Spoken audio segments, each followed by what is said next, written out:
사도행전 11장 19절 한 절 말씀 같이 읽겠습니다.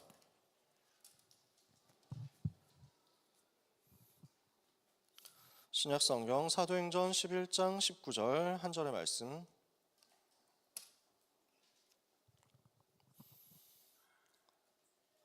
사도행전 11장 19절 찾으셨으면 같이 읽겠습니다. 그때 스데반의 일로 일어난 환난으로 말미암아 흩어진 자들이 베니게와 구브로와 안디옥까지 이르러 유대인에게만 말씀을 전하는데. 아멘. 성경책 가지고 계신 분들은 20절 21절까지 같이 읽어봅시다. 그 중에 구브로와 구레네 몇 사람이 안디옥에 이르러 헬라인에게도 말하여 주 예수를 전파하니 주의 손이 그들과 함께 하심에 수많은 사람들이 믿고 주께 돌아오더라. 아멘. 이게 안디옥 교회였거든요. 이 안디옥 교회의 응답을 여러분들이 받으시기를 바랍니다. 안디옥의 이정표입니다. 19절에서 30절까지를 다 보면 좋겠는데 우리가 시간 관계상 짧은 이 부분만 봤습니다. 여러분이 항상 생각하셔야 되는 것은 하나님은 하나님의 자녀를 사랑하신다는 것입니다. 그래서 하나님은 반드시 하나님의 자녀들에게 가장 좋은 것을 주십니다. 그 하나님을 여러분은 믿으시고 신뢰하시기를 바랍니다. 의지하시면 돼요. 우리 하나님이 좋으신 분이시기 때문에 여러분이 하나님을 신뢰하고 하나님을 의지하는 것을 싫어하지 않으시고 기뻐하시고 여러분에게 역사하십니다. 그래서 힘들면 하나님 바라보세요. 어려우면 하나님 바라보시고 어려운 걸 하나님께 얘기하세요. 우리 하나님은 여러분을 뒷담화하면서 여러분의 비밀을 어디 딴 데 까발리는 분이 아닙니다.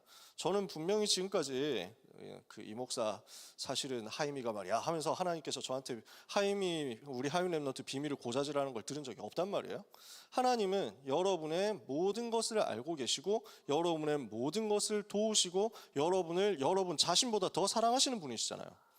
로마서 8장 32절에 보면은 자기 아들을 아끼지 않으시고 우리 모든 사람을 위하여 내주시니가 어찌 그 아들과 함께 모든 것을 우리에게 은사로 주지 아니하시겠느냐. 하나님은 아들을 내어주시기까지 우리를 사랑하셨거든요. 근데 뭐가 아깝겠어? 아들은 아깝지 않지만 돈은 좀 아깝다, 뭐 이런 하나님이 아니잖아요. 하나님은 아들 예수 그리스도를 아끼지 않으시고 우리를 사랑하셔서 우리를 위하여 죽도록 내어주셨는데 근데 신발은 좀 아까운데? 이런 하나님이 아니십니다. 하나님을 쪼잔하게 생각하지 마세요.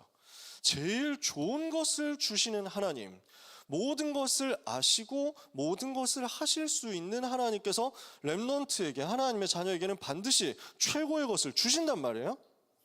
근데 나한테 문제가 왔어. 그러면 그건 뭐예요? 하나님이 보실 때 그게 가장 좋은 것이라는 얘기란 말이에요. 이해가 되십니까? 여러분한테 문제가 왔어요? 그러면 그게 제일 좋아서 주신 거예요. 여러분한테 고난이 오죠? 환난이 오죠? 어려움이 오죠? 그것 하나님께서 판단하셨을 때 이거 얘한테 제일 좋은 거야 라고 해서 주셨다는 말이에요. 그래서 우리는 문제가 왔을 때는 반드시 그 속에 있는 하나님의 메시지를 찾고 하나님의 계획을 찾아내야 됩니다.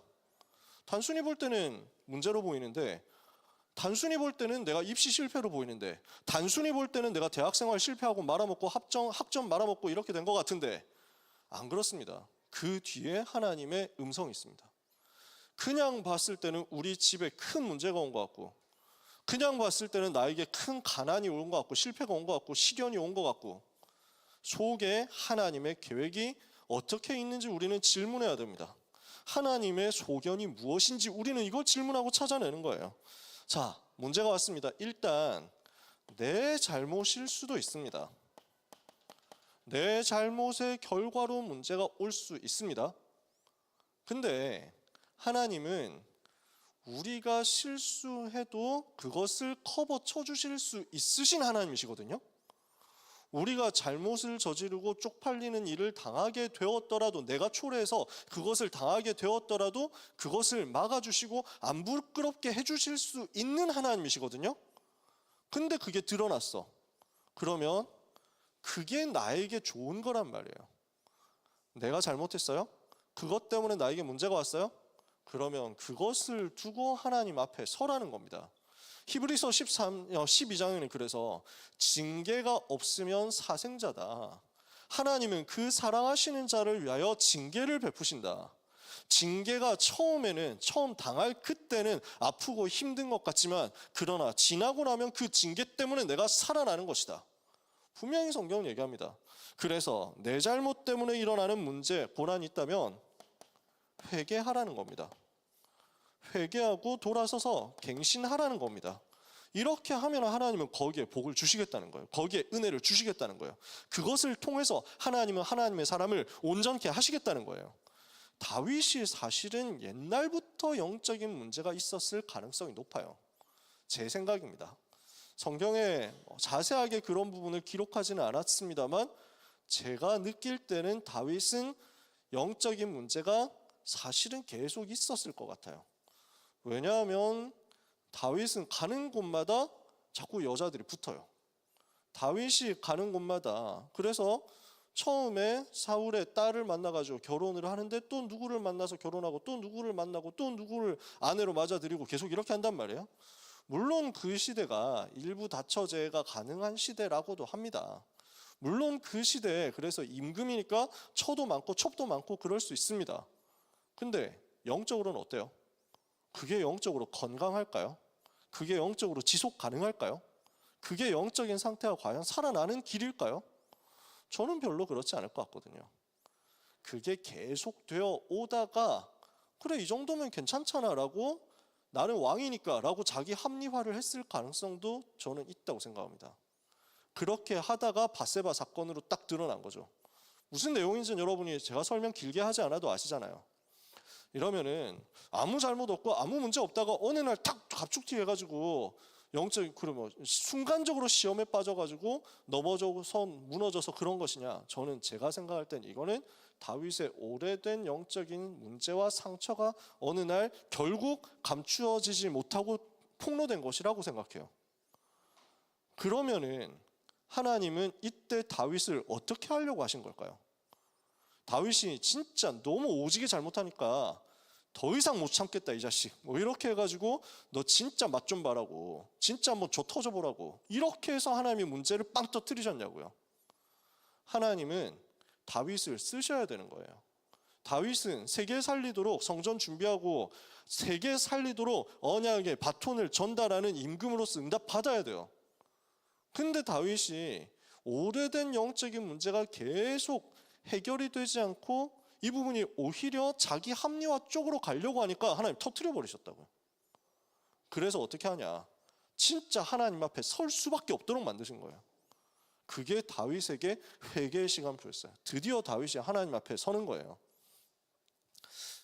그래서 시편 51편에 쓰라린 회개가 다 기록되어 있어요. 다윗이 어떻게 회개하고 어떻게 갱신했는지가 기록되어 있죠.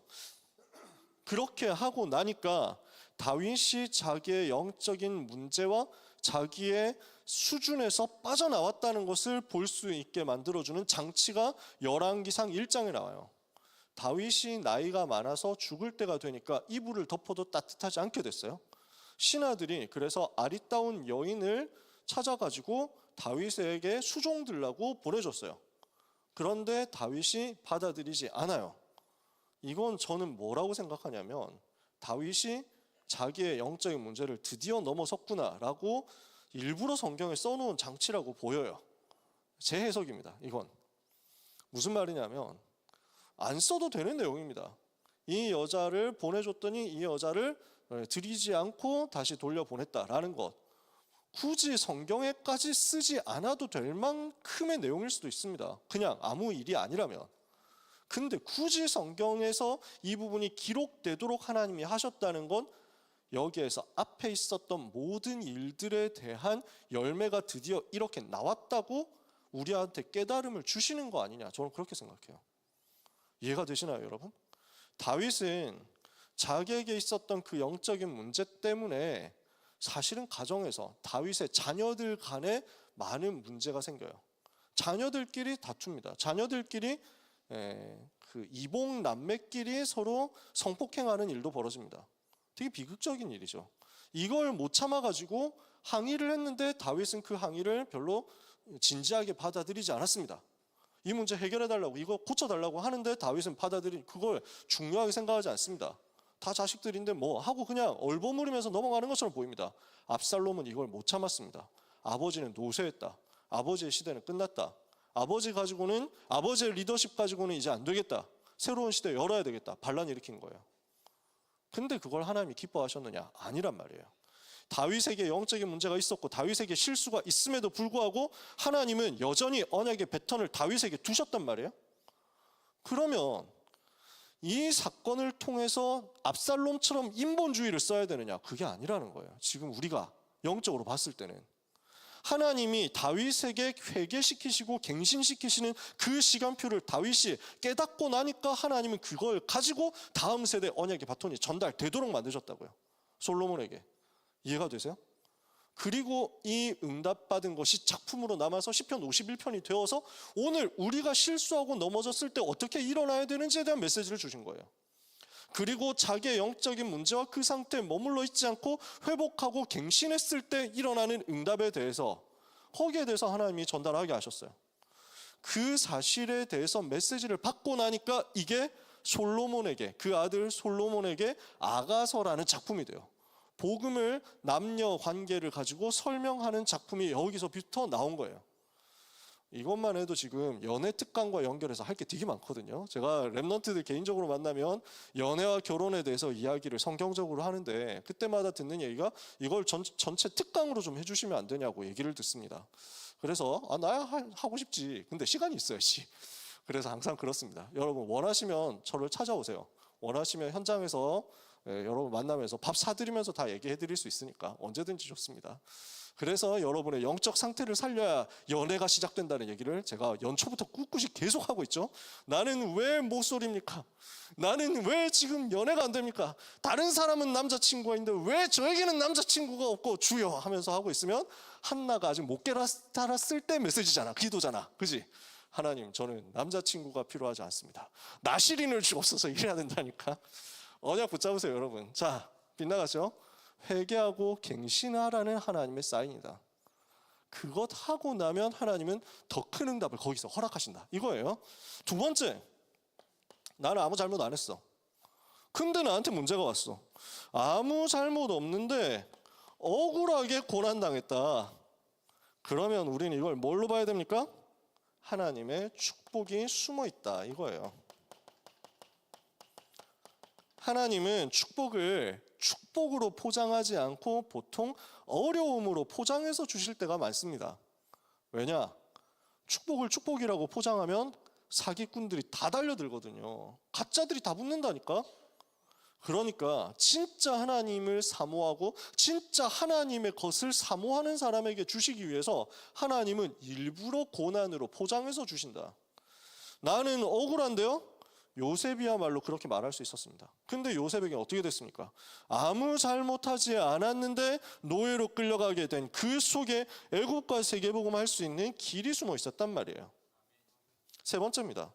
진짜 복음과 전도 때문에 나는 복음을 위해서 살고 나는 전도 운동하면서 살았는데 전도 위해서 살았는데 나는 이것 때문에 핍박을 받고 이것 때문에 고난을 받는다. 그때는 우리는 어떻게 해석하면 됩니까?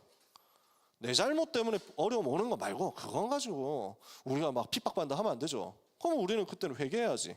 근데 그게 아니라 우리가 진짜 복음 순수하게 붙잡고 전도 운동했는데 이 복음 때문에 우리가 누명을 써야 되고 이 복음 때문에 우리가 핍박을 받고 이 복음 때문에 고난을 당해야 된다면 이것은 하나님의 영원한 축복이 들어있습니다. 영원한 응답이 이 속에 다 감춰져 있습니다. 어떤 영원한 응답입니까? 전도 운동을 위한 새로운 응답을, 새로운 시간표를 여시는 하나님의 역사가 숨어 있습니다. 그리고 생명 건 제자만 만나게 하시는 하나님의 축복이 숨어 있는 겁니다. 이해가 되세요? 핍박 온다. 가짜들은 도망갑니다. 어려움 온다. 고난 온다. 손해보기 싫은 사람은 다 빠져나갈 겁니다. 나는 손해봐도 괜찮다. 나는 어려움 당해도 괜찮다. 나는 죽어도 괜찮다. 이게 복음이 맞다면, 이게 성경이 말씀하는 전도가 맞다면 나는 여기에 생을 걸겠다 하는 진짜 제자들이 모이는 시간표다. 우리는 이거 붙잡는 겁니다. 그래서 오늘 하나님이 주시는 메시지와 하나님이 주시는 계획을 붙잡을 수 있을 만큼 여러분이 영적인 눈을 열게 되시기를 바랍니다. 이 영적인 눈이 언제 열립니까? 이 하나님의 음성을 듣는 영적인 귀는 언제 열립니까? 복음이 누려지는 상태 속에 있을 때입니다. 여러분 가장 복음이 행복하게 누려지는 상태가 되시기를 바랍니다. 나는 복음이 행복하다. 나는 복음이 너무 감사하다. 예수님이 나의 그리스도 되신 것 너무 감사하다. 예수 그리스도께서 날 위해서 십자가에서 피 흘려 주신 것이 너무 감사하다. 그 피로 내가 속죄받은 것 너무 감사하다. 하나님의 은혜로 내가 이 자리에 있음을 감사한다. 이게 복음 누려지는 상태란 말이에요. 이 속에 있으면 승리합니다. 그래서 이 응답 받은 사람들이 지금 안디옥 교회에 세운 흩어진 사람들이었다는 말이에요. 흩어진 자들이 나왔습니다. 다락방 운동이 일어나니까 예루살렘 전체가 복음화됩니다. 사도행전 6장 1절에서 7절, 그 중에서 7절에 보니까 많은 그때 예루살렘의 제자의 수가 더 심히 많아지고 허다한 제사장의 무리도 이 도에 복종하게 되었다 그랬거든요. 예루살렘 전체가 복음화 되었어요. 근데 그 이후에 핍박이 일어나죠. 전도자 스데반이 순교합니다. 사도행전 7장 1절에서 60절. 복음 전하다가 핍박받고 복음 전하다가 고난당하고 복음 전하다가 죽게 됐어요. 그러니까 어떻게 됩니까? 그 이후에 한 시대를 살리는 역사가 일어나요. 전도운동 때문에 핍박이 일어나고 전도운동 때문에 고난이 일어나고 전도운동 때문에 환난이 일어나고 박해가 일어나서 순교하는 일들까지 벌어졌다. 이랬더니 사도행전 8장 1절에 3절에 경건한 사람들이 스데반을 장사하고 크게 울었다. 이 날에 예루살렘에 큰 핍박이 일어나서 사도 외에는 유대와 사마리아 땅으로 전부 흩어졌다. 그 흩어진 사람들이 두루 다니며 복음을 전하기 시작했다. 복음 때문에 핍박받다가 흩어지게 됐어요. 근데 그 흩어지는 것 때문에 전도운동이 이제는 사마리아 온 유대로 확산되는 거예요. 그래서 흩어지는 것에는 하나님의 큰 축복의 계획이 있다는 것을 여러분이 붙잡으시면 됩니다. 사도행전 8장 4절에 흩어진 사람들이 두루 다니며 복음을 전하는데 빌립이 사마리아에 내려가 그리스도를 백성에게 전파했습니다. 복음 증거되는 일이 사마리아 땅에 드디어 벌어진 겁니다. 그리고 사도행전 11장 19절 오늘 읽은 본문이죠. 뭐라고 되어 있습니까? 이 복음 때문에 흩어진 사람들이 스데반의 일로 일어난 환난으로 말미암아 흩어진 자들이 베니게 구브로 안디옥까지 와서 도를 유대인에게만 전하는데 그 중에 몇 사람이 안디옥에 와서 이방인에게도 헬라인에게도 주 예수를 전파하게 되었다. 무슨 말입니까? 흩어진 것 속에서 하나님의 세계복음화를 위한 계획이 성취되는 디테일한 역사가 벌어지기 시작했단 말이에요. 보세요. 주님은 사도행전 1장 8절에 오직 성령이 너에게 임하시면 너희가 권능을 받고 예루살렘과 온 유대 사마리아로 넘어가게 될 것을 말씀했어요. 예루살렘에 머물러 있는 게 하나님 뜻이 아니에요. 온 유대와 사마리아로 계속 확산되어 가는 것, 번져가는 것이 하나님의 뜻이에요. 그리고 땅끝으로 가는 거예요. 그러니까 하나님은 핍박으로 보이는, 사건으로 보이는, 위기로 보이는, 순교로 보이는 일을 일으키시고 이것 때문에 흩어진 자가 나오게 하셔서 드디어 사도행전 1장 8절에 다음 스텝이 이루어지게 하셨다는 얘기예요. 이것을 보는 영적인 민감함이 여러분에게 있어야 됩니다. 아, 스데반의 죽음이 엄청난 시대적인 역사를 일으켰구나. 이걸 볼 줄 알아야 된다는 얘기예요. 흩어진 자가 일어나고 세계 살리는 역사가 드디어 시작되는구나. 그래서 여러분이 흩어진 자라는 단어를 볼 때 하나님이 원하시는 일이구나 하고 볼 수 있을 만큼 영적으로 밝아지셔야 돼요. 그래서 복음 때문에 핍박이 일어나고 박해가 고난이 일어났다면 진짜 제자에게는 이게 뭐가 되느냐? 나를 흩어진 자로 보내사 세계복음화의 약속을 성취하게 하시는 하나님의 일이 이루어지는구나. 이게 보이는 겁니다. 즉 핍박과 환난은 세계복음화로 가는 길이었어요. 그래서 그날 그때 그곳에 찬양 있죠. 거기 보면 후렴 가서 이렇게 나온다니까. 핍박과 환난이 방법이 되는 날. 제가 그 가사가 너무 좋았어요. 아마 제 기억에 저희 결혼식 때 그래서 우리 대학부 선배 랩런트들한테 부탁했지. 우리 결혼식 때 찬양대를 해달라고 주문이 많았어. 그래서 찬양대를 해가지고 우리 대학부 랩런트들 여러분의 선배죠. 지금 청년들이고 멘토분들도 계시고 그렇죠. 이분들이 찬양대로 서가지고 할 때 제가 부탁을 디테일하게 뭐 했냐면 신랑 입장, 신부 입장, 그 다음에 기도송, 축도송, 이제 찬양 물론이고 이거 그 다음에 이제 행진곡까지 찬양대로 부탁했어요. 되게 많은 부탁을 하고 아무것도 해준 게 없는 것 같은데 지금도 미안한데. 근데 그때 영적인 분위기 너무 좋았어. 그때 무슨 곡을 할 것인지를 다 정해가지고 알려줬어요. 이 곡을 해달라고. 왜냐하면 설계를 해야 되니까. 이 결혼식이 사람이 주인공이 되지 않고 신랑 신부가 주인공 되지 않고 주례 보시는 목사님이 주인공 되지 않고 하나님만 주인공 되시도록 디자인을 그렇게 했거든요. 그게 목표였어요. 오직 하나님만 영광 받으셔야 된다. 그러면 입장할 때 어떤 곡이 나와야 되고 그 다음에 행진할 때 어떤 곡 나오면 좋겠다. 기도 이후에 어떤 곡이 나오면 좋겠다 하는 걸 다 얘기했거든요.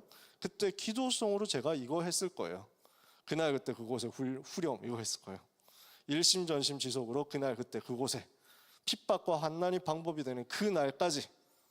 저는 이 말이 너무 좋습니다. 우리에게는 고난처럼 보이고 환난처럼 보이는 일들이 일심전심 지속으로 언약 잡은 사람에게는 세계 살리기 위해서 흩어지는 시간표가 될 겁니다. 이렇게 해서 하나님은 안디옥에서 새로운 시작을 허락하셨어요. 여기서 어떻게 됩니까? 전도와 선교가 일어나서 유대인뿐만 아니라 이방인에게까지 복음이 증거돼요. 헬라인에게 복음이 증거됐어요. 이것이 하나님이 가장 기뻐하시는 일이었어요. 하나님이 가장 원하시는 것, 다민족 살리고 세계 살리는 것, 선교가 이루어지는 것, 전도와 선교가 이루어지고 세계의 문이 열리는 것. 우리끼리 잘 먹고 잘 살고 우리끼리 재밌게 지내는 게 아니라 불신자 현장을 보고 이방인 현장을 보고 237 나라를 보고 5천 다민족을 5천 미전도 종족을 보는 것. 여기에 하나님의 뜻이 있다니까. 이걸 지금 안디옥 교회 사람들이 이름도 기록되어 있지 않은 이 성도들이 응답받은 거예요. 그러니까 하나님이 너무 기뻐하시죠? 어떻게 돼요? 주의 손이 그들과 함께 하심에. 하나님의 손이 그들과 함께 하신 역사가 일어나니까 수많은 사람들이 믿고 주님께 돌아오는 거예요. 여기에 하나님의 은혜가 눈에 보입니다. 예루살렘 교회가 이 소식을 듣고 기뻐해서 바나바를 안디옥까지 보내니까 바나바가 와서 보니 하나님의 은혜가 보이는 거예요. 하나님의 은혜가 눈에 안 보여야 되는데 하는 눈에 보일 만큼 영적으로 육신적으로 실제 삶으로 역사가 일어나는 거예요. 여기서 바울을 데리고 혼자서 사역하기 너무 막 큰 현장, 큰 문이 열리거든. 다소에 가서 사울을 데리고 옵니다. 그래서 사울과 함께 공동으로 팀으로 사역을 하는데 여기에서 제자의 큰 무리가 일어나고 비로소 제자들이 그리스도인이라 일컬음을 받게 되었더라라고 말씀합니다. 하나님은 이 정도로 역사하셨습니다. 여러분, 누가 여러분을 봤을 때 그리스도인이다라고 얘기를 하고 평가를 하는 걸 들어본 적이 있으신가요? 얘는 그리스도인이야. 얘는 그리스도의 사람이야. 얘는 예수의 사람이야. 얘는 하나님의 사람이야. 좋은 말로 할 수도 있고 나쁜 말로 할 수도 있습니다. 욕처럼 할 수도 있습니다. 조롱처럼 할 수도 있습니다. 아, 저 새끼는 그리스도야 하면서 막 저 새끼는 맨날 그리스도 얘기를 해. 그리스도야, 그리스도인이야. 실제 아마 안디옥 사람들이 그랬을 수도 있습니다. 이렇게 보여지건 저렇게 보여지건 이 사람들은 24 그리스도 하는 사람들이었다는 거예요. 제가 군대에서 사역할 때 이 말을 들었거든요. 제가 1사단 11연대에서 군종병으로 있을 때였는데 연대라는 게 요즘 없죠. 그때 이제 11연대라고 했었어요. 그래서 사단 위에 부대가 사단이에요. 사단 군종병 분이 저를 보고 평가를 하면서 다른 분들한테 소개를 하는 거야. 아, 인사해. 여기 11년대 군종인데 여기 오직 예수야 라고 인사를 시키시더라고요. 그 기분이 되게 좋았어요. 아, 내 브랜드를 하나님이 오직 예수로 붙여주셨구나. 여러분, 누가 여러분을 두고 평가할 때 오직 예수, 오직 그리스도, 이렇게 될 만큼 여러분이 그리스도로 충만하고 그리스도로 행복하게 되시기를 축복합니다. 여기에 하나님이 빛의 경제를 주시는 거예요. 전 세계에 경제 위기가 왔거든요. 전 세계 경제 재난이 왔어요. 기근 들었어요. 하지만 교회에 살려야 될 이유가 있는 안디옥 교회 전도자들에게 하나님은 따로 예비된 경제를 허락하신 거예요. 하나님은 여러분에게도 이것을 준비해 놓으셨습니다. 그러므로 경제를 두고 두려워하지 마라. 위기를 두고 두려워하지 마라. 하나님은 다른 것을 렘넌트를 위해서 이유 있다면 준비해 두셨으니까요. 여러분, 이유 있는 자 되시면 됩니다. 여기 안디옥 교회에서 뭐가 일어납니까? 이방인 선교가 시작되는 일이 벌어집니다. 그리스도로 해답을 얻은 제자, 그리스도로 응답받은 제자, 그리스도로 24도로 결론이 난 제자, 이 사람을 보고 그리스도인이라고 한단 말이에요. 그리스도의 제자, 그리스도인, 어떤 사람이라고요? 그리스도가 정말 모든 문제 해결자 맞구나 해답을 가진 사람, 그리스도는 정말 내 삶의 모든 문제를 해결하시는구나 응답을 받은 사람, 나는 응답 되어도 좋고 안 되어도 좋다, 문제 해결돼도 좋고 안 돼도 좋다, 나는 축복이 있어도 좋고 없어도 좋다, 그리스도 가졌기 때문에 난 다 가진 것이다, 그리스도로 나는 끝났다, 이걸 보고 그리스도로 결론 낸 사람이라고 합니다. 이 사람이 그리스도로 24하는 그리스도의 제자예요. 안디옥 교회는 요 사람들이 준비된 거예요. 그리스도인이라 일컬음을 받게 될 만큼요. 여기에 하나님은 전도와 선교를 위한 시스템을 따로 준비하게 하시고 이 시스템을 파송할 수 있을 만큼 경제를 주신 거예요. 자, 무엇을 하나님이 예비하셨냐면 선교사를 파송할 수 있을 만큼의 다른 경제를 준비하셨다고. 안디옥 교회는 이 경제가 준비되어 있는 거예요. 다시 말해 일꾼이 준비되어 있고 그리고 파송할 수 있는 조직이 시스템이 준비가 된 거예요. 이 사람들이 주를 섬겨 금식한 겁니다. 선교를 위해서 기도로 집중하면서 금식하면서 기도하고 하나님을 바라봤단 말이에요. 사도행전 13장 1절에 3절이죠. 어떻게 합니까? 안디옥 교회 선지자들과 교사들이 있으니 곧 바나바와 니게라는 시몬과 구레 사람 루기와 분봉 헤롯의 젖동생 마나안과 및 사울이라. 주를 섬겨 금식할 때 성령이 이르시되 내가 불러 시키는 일을 위하여 바나바와 사울을 따로 세우라. 이에 그들이 기도하고 안수 두 사람에게 안수하여 보내니라. 선교사 파송이 시작되는 겁니다. 세계복음화의 실제 시작이 영적 집중 속에서 일어난다고요. 이렇게 해서 일꾼 세우고 시스템 준비하고 기도했더니 하나님이 여기에서 가장 하나님이 원하시는 세계복음화를 위한 빛의 여정을 시작하게 하셨어요. 전 세계를 살리는 빛의 여정이 여기서부터 사도행전 13장에서부터 이 일의 주역이 된 교회가 안디옥 교회였단 말이지. 여러분은 237 나라 5천 미전도 종족을 살리기까지 가는 응답의 발판을 어느 날 만나게 될 겁니다. 그 일을 두고 오늘 하루를 준비하시고 오늘 하루 하나님을 바라보시는 겁니다. 그래서 말씀을 마칩니다. 렘넌트는요, 어떤 문제가 오고 어떤 상황이 오더라도 절대로 낙심하지 마라. 얼마나 핍박받습니까? 얼마나 고난당했습니까? 예수 믿는다고 죽임당하는데. 근데 하나님은 그 속에서 여전히 일하고 계십니다. 시편 42편에 보면 이렇게 고백하거든요. 이런 고백이 나옵니다. 내 영혼아, 네가 어찌하여 낙심하며 어찌하여 내 속에서 불안해하는가?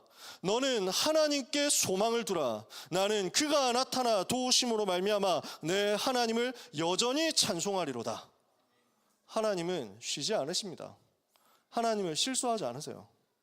하나님은 우리 교회에 대해서 실수하지 않으시고요. 하나님은 다락방 전도운동과 여기에 참여한 하나님을 사랑하는 모든 사람들, 전도자들 그 중심에 대해서 실수하지 않으십니다. 저는 하나님을 믿습니다.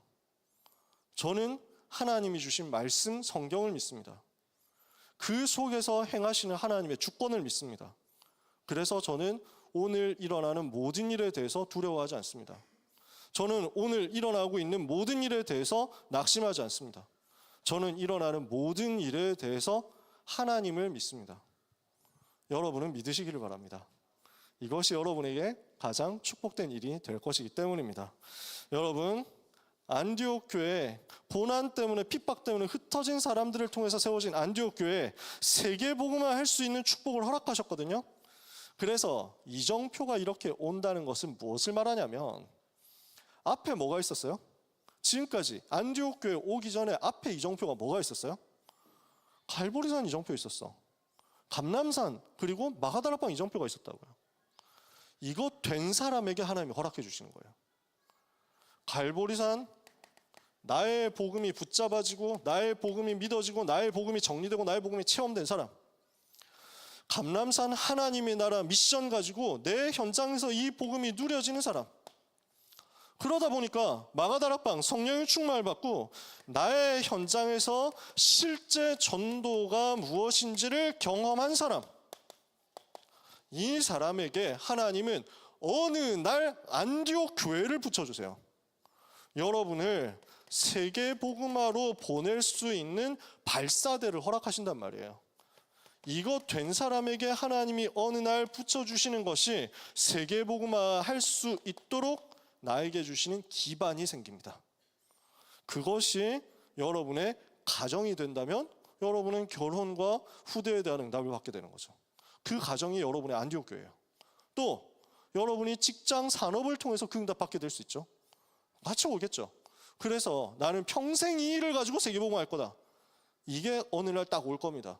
처음에 취업해가지고 이런 훈련도 받고 저런 훈련도 받고 이직해가지고 여기 회사에서 또 경험 쌓고 실적도 쌓아보고 부딪혀보고 그러다가 어느 날 여러 군데에서 하다가 어느 날 글쎄 여러분한테 제의가 오는 거야. 같이 사업하지 않겠냐고. 당신이면 할 수 있다고. 이렇게 해가지고 사업 시작하는데 예를 들어서 그렇다는 겁니다. 그러면 그 사업을 통해서 이제는 뭐 하는 거냐. 세계복음화로 선교사를 파송하고 전 세계 살릴 수 있는 여정을 시작할 수 있는 그 기반이 만들어지는 것이 그때가 여러분한테 오는 거예요. 어떤 경우에는 또 교회 안에서 그 응답이 오겠죠. 우리 교회가 여러분에게 그 발판이 되고 기반이 되고 나는 우리 교회 어느 부서를 통해서 어떤 파트를 통해서 어떤 기관을 통해서 어떤 미션을 통해서 세계복음화 할 것이다. 이 시스템 속에서 세계 살릴 것이다. 이 시스템이 나에게 세계 선교를 위한 발판이 될 것이다. 이렇게 되는 경우들이 있을 거예요. 그래서 하나님이 나에게 주시는 세계복음화의 발판. 바울은 안디옥 교회에서 파송받아서 세계로 갑니다. 그래서 1차, 2차, 3차 선교 여행이 끝나면 바울은 항상 안디옥으로 돌아갑니다. 그리고 안디옥 교회에서 전도 선교에 있었던 일을 보고합니다. 왜냐하면 안디옥 교회가 바울에게 세계복음화의 발사되었고 기반이었고 발판이었기 때문이에요. 여러분이 그 교회를 그 전도자를 또 그 시스템을 그 로컬과 파라에서의 응답을 만나게 될 겁니다. 마주치게 될 겁니다. 그 날이 올 때까지 뭐 해야 되느냐? 요 기반을 하나님이 여러분에게 붙여주실 때까지 우리는 요거 반복하면 된다는 얘기예요. 갈보리산, 감람산, 마가다락방 반복해라. 요 체험이 여러분에게 확실하게 쌓여서 이제는 절대로 흔들리지 않고 세계복음화 하겠구나 하고 하나님이 여러분을 봤을 때 평가가 딱 나온단 말이에요. 하나님이 여러분을 봤을 때 이제 얘는 세계 선교 마음껏 하도록 축복해도 되겠다라고 각이 보이시는 거야. 그때 여러분에게 응답 문이 그렇게 열리는 거지. 그래서 그 날을 기대하면서 오늘 나는 138 하는 거예요. 아시겠습니까? 하나님은 여러분에게 그 때를 주십니다. 그때가 30대 될 수도 있고 40대 될 수도 있고 50대 될 수도 있겠죠. 왜 KFC 그 만든 사람, 창업한 사람, 그 왜 커넬 샌더스라고 KFC 앞에 있는 그 할아버지 있잖아. 하얀 옷 입은 사람. 이 사람은 자기가 한 60대 때 창업했다는데 내가 정확하게 뭐 몇 살 때 했냐 이건 모르겠는데 이 사람은 할아버지 때 창업했대. KFC 가지고 세계를 뒤집는 발판 그때 만들어진 거야. 빌 게이츠는 20대 때 대학 다니다가 중퇴해가지고 그 발판 만들기 시작했지. 자, 불신자 얘기를 하는 겁니다. 바울은 어땠느냐? 안디옥 교회를 바울이 만난 게 47세, 48세 이 정도였습니다. 35살쯤에 복음을 받고 11년, 12년 동안 현장에서 아무도 알아주지 않는 곳에서 138 계속 반복했어요. 하나님이 12년 정도 지난 후에 안디옥 교회로 바울을 보내시는 거예요. 여러분의 시간표, 여러분의 인생 전체 스케줄을 생각하시면서 오늘을 보세요. 하나님이 나에게 세계복음화를 위해서 마음껏 뛸 수 있도록 허락해 주신 그 날을 생각하시면서요. 세계복음화 해야 되겠죠. 그러니까 그러려면 어떻게 다녀야 될까요? 유 목사님이 메시지에서 막 그 뭐 포스타 월급 가지고 판사 월급 가지고 세계복음화 못한다 뭐 이렇게 얘기를 하시니까 그래서 많은 사람들이 또 상처받았대. 아니 어떻게 저런 말을 하냐고. 그럼 800만 원 그 월급 받는 사람도 안 된다면 지금 나는 월급 150만 원, 200만 원 받는데 그럼 나는 틀렸단 말이야, 꺼지란 말이냐. 아니 그러라고 하는 얘기는 아닙니다. 그게 무슨 말이냐면 아니 판사면 얼마나 사람들이 좋아하겠어요. 포스타, 장군으로, 군인으로 최고 자리까지 올라갔다. 그럼 사람들이 얼마나 좋아하겠어요. 사람들 그거 하고 싶어서 발버둥 치잖아. 근데 그게 우리의 목표가 아니라는 얘기예요. 포스타 달아가지고 한다고 그거 가지고 세계복음화 하는 게 아니라는 거야. 판사가 돼서 대법관까지 올라간다고 하면 최고의 자리까지 올라갔겠지. 그걸로만은 세계복음화 못한다는 거야. 하나님이 부어주시는 다른 힘과 다른 응답 받아가지고 안디옥 교회라는 축복을 여러분이 마주치게 되었을 때 비로소 여러분은 세계를 마음껏 다니게 된다는 얘기예요. 그래서 여러분이 그런 응답 받으시기 바랍니다. 나는 마음껏 세계 선교 위해서 목사님과 함께 이번 주에는 선교 여행 가야 되겠어 라고 했을 때 그 팀들한테 연락해가지고 이번 주에 내가 회사 안 가니까 그렇게 알고 계시고요, 다음 주에 내가 와서 처리할 테니까 걱정 마세요, 이렇게 할 수 있을 만큼 여러분이 리더가 되시라고요. 이렇게 응답 받으실 수 있을 만큼 전도자의 현장에 마음껏, 전도자를 현장에 파송하는 거 마음껏 할 수 있을 만큼, 전 세계 제자들을 마음껏 후원할 수 있을 만큼 그런 응답의 날이 여러분한테 오겠죠? 이걸 두고 오늘을 사는 겁니다. 뭘로 사느냐? 나는 24 그리스도 하고 있는가? 이거 점검하는 겁니다. 스스로 이 부분을 확인하세요. 여러분을 다른 사람들이 봤을 때 그리스도인이라고 말할 수 있을 만큼 나는 24 그리스도 되고 있는가? 그리스도로 24 하는 집중의 상태가 되고 있는가? 그래서 이걸 두고 여러분 안 되는 사람들 많을 거 아니에요. 당장 시작하자. 나는 한 번도 다락방 받아본 적이 없습니다 하는 사람 빨리 연락하세요. 저도 여러분하고 현장 다니면서 신방하면서 계속 얘기하고 있거든. 1:1 다락방 필요하면 연락하라고 막 하잖아. 저도 할 거예요. 우리 전사님도 하고 계시고 여기 있는 멘토분들도 하실 거고 선배들하고도 다락방 하세요. 괜찮아. 나는 말씀 들어본 적이 없다 하는 사람, 난 복음 편지 한 번도 안 해봤다 하는 사람 빨리 1:1 다락방 시작하세요. 왜? 우리 그리스도 24 해야 되잖아. 여러분 대학에서 지교회 있죠? 현장에서 지교회 있죠? 지역 지교회 있잖아요. 응답 받으세요. 또 전도학교도 있고 여러 훈련들이 있습니다. 중요한 축복의 시간표들이 있습니다. 현장에서 응답을 받으세요.